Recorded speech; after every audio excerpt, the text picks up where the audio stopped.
Hi, my name is Hilary DeCesar, and welcome to my compendium for the Master of Arts in Social Justice and Human Rights program. Despite international agreements, treaties, conventions, and civil rights acts designed to protect and defend the rights of women and girls across the globe, these women and girls continue to disproportionately be the victims of social justice and human rights violations, principally women and girls of color. For example, meaningful strides made by those working for gender equality in recent decades are being stripped away as we are witnessing the dismantling of the historic Roe v. Wade decision of 1973, which solidified a woman's right to an abortion and the control to make her own decisions about her body. Without access to reproductive services, the lives of women and infants are threatened, especially those who are Black, Indigenous, and people of color.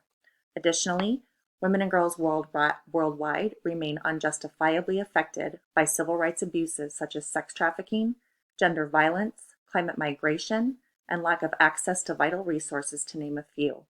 As time advances onward, it seems the progression of women's rights is standing still, and in some cases receding. This compendium explores these injustices and regressions through the lens of intersectional feminist theory, exploring underlying and overlapping themes such as patriarchy, discrimination, objectification, sexism, and racism. It seeks to answer the following questions. Why is an intersectional feminist approach important when analyzing women's issues? Why is an intersectional feminist approach crucial for empowering women? What do we stand to lose if we do not examine this issue through an intersectional lens? And what intersectional approaches to solutions for these issues will bring about the most change and why? Let's start by defining intersectionality. Intersectionality is a term created by scholar and advocate for civil rights Kimberly Crenshaw to describe the compounded violence Black women encounter and endure not only due to their race, but their gender as well. Intersectionality provides a lens to examine unique forms of oppression that women of color experience due to the intersection of race, ethnicity, racism, and gender and sexism, along with other identities and systems of oppression. To illustrate, Crenshaw offers the analogy of a traffic intersection where different forms of discrimination are flowing from each direction. If a Black woman is standing in the middle of the intersection, or any woman of color, she has a higher chance of getting hit than a white woman, as she could be hit by discrimination due not only to gender, but race, socioeconomic status, and so on. Therefore, intersectional feminism is an approach that considers all the ways in which an individual woman can experience bias, injustice, prejudice, and how some women are more prone to being hit than others. Kimberly Crenshaw is a world-renowned scholar and writer on civil rights, critical race theory, and Black feminist legal theory.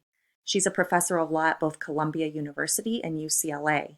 She has co-authored several books, including Black Girls Matter, Pushed Out, Overpoliced, and Underprotected, and Say Her Name, Resisting Police Brutality Against Black Women.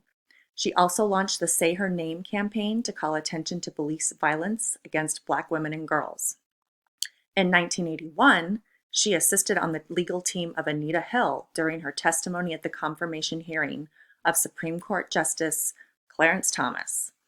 Crenshaw writes regularly for The New Republic, The Nation, and Ms., and provides commentary for media outlets including MSNBC and NPR, and hosts the podcast Intersectionality Matters. In addition to frequent speaking engagements, training sessions, Crenshaw's groundbreaking work on intersectionality was influential in drafting of the Equality Clause in the South African Constitution.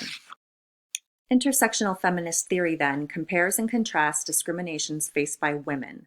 It is the acknowledgement that women of color experience compounded discrimination when compared to white women. Their realities are dismissed and invalidated by those who are privileged, including white women. A great example of looking at an issue through an intersectional feminist lens is to analyze the well-known fact that on the dollar, women make significantly less than their male counterparts. What we are failing to include here is if you break down this issue intersectionally, you'll find that women of color make significantly less on the dollar than white women. To break it down even further, Hispanic women make significantly less than Black women. Without viewing a social justice issue through an intersectional lens, there are large groups of people who will be ousted and become invisible to any possible solutions. Ecofeminism is defined as an ideology and movement that sees climate change, gender equality, and social injustice more broadly as intrinsically related issues, all tied to masculine dominance in society. François Dubon, a French author, labor rights activist, environmentalist, and feminist, coined the term in 1974 in order to bolster her narrative that the disempowerment of women, persons of color, and those of low socioeconomic status are inseparably tied to the planet's deterioration, all as a result of patriarchal oppression. To better understand ecofeminism, take for example the binary definition of gender, which allows us to discern between male and female. These two genders are completely opposite from one another, and this binary can also be referred to as oppositional dualism. When this oppositional dualism is applied to mankind's connection with nature, we can define these complete binary opposites as the natural world and the man-made world. As humans seek to further develop the natural world into the man-made world, the Earth's natural resources must be overburdened and abused, which is contradictory to nature conservation and protection. Acts of exploiting nature by man are seen as masculine characteristics, whereas nurturing and preservation are attributed to feminine qualities. Ecofeminism, however, fails to account for the individualism of women due to factors such as race and class, and that is where intersectionality comes in. Intersectionality can be defined as the acknowledgement that everyone has their own unique experiences of discrimination and oppression, and we must consider everything and anything that can marginalize people, whether it be gender, class, race, sexual orientation, physical ability, etc. To reiterate.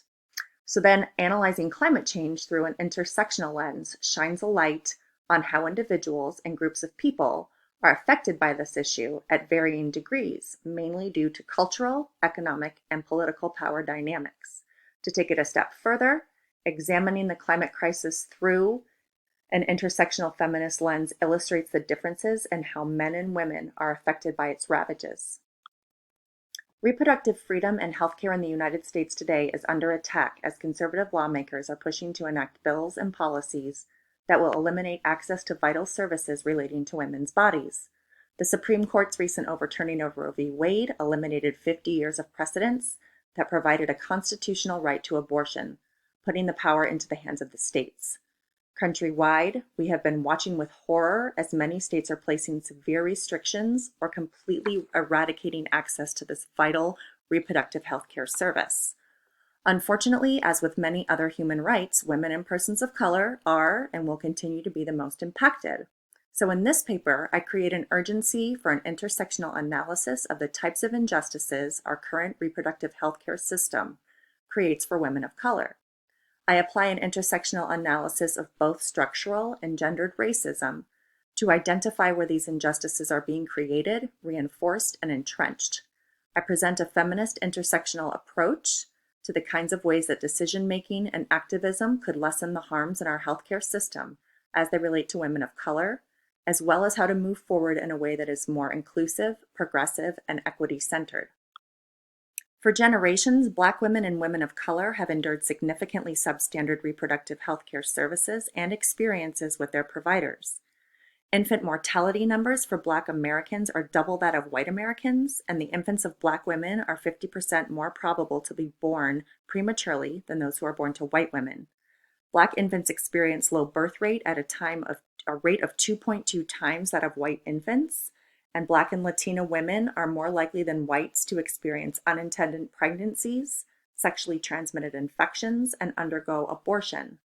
Furthermore, Black women are significantly more predisposed to health issues such as hypertension, diabetes, obesity, and cardiovascular disease, which can create many obstacles during pregnancy for both mother and infant. Throughout numerous recent studies, Black women and women of color report unfavorable reproductive health care experiences with their providers due to factors such as contraceptive coercion, mistreatment, and dismissal of patient priorities.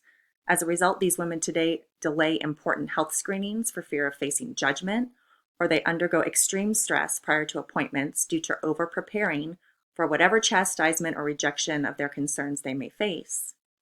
These findings with regard to negative birth outcomes and patient experiences encourage a discovery of what components are at the root of these discrepancies and what can be done to ameliorate these injustices going forward. This paper demonstrates that a multidimensional intersection of factors such as structural racism, gendered racism, discrimination, and sexism impose less favorable reproductive health and birth outcomes on Black women and women of color than on white women. Additionally, this paper will inspire a diagnosis of how these abuses can be best approached by using an intersectional feminist framework. Climate change is a worldwide environmental and social issue in which global temperatures and weather sequences are substantially altered over time, mainly due to the actions of humans. Although natural changes in climate have occurred for thousands of years, man-made influences such as fossil fuels, deforestation, animal agriculture, and mass consumerism are accelerating the process at such a rate that the Earth will eventually become uninhabitable unless drastic measures are taken immediately. As with many social issues, climate change is most significantly affecting the marginalized and vulnerable, especially poverty-stricken women living in rural, patriarchal parts of the world.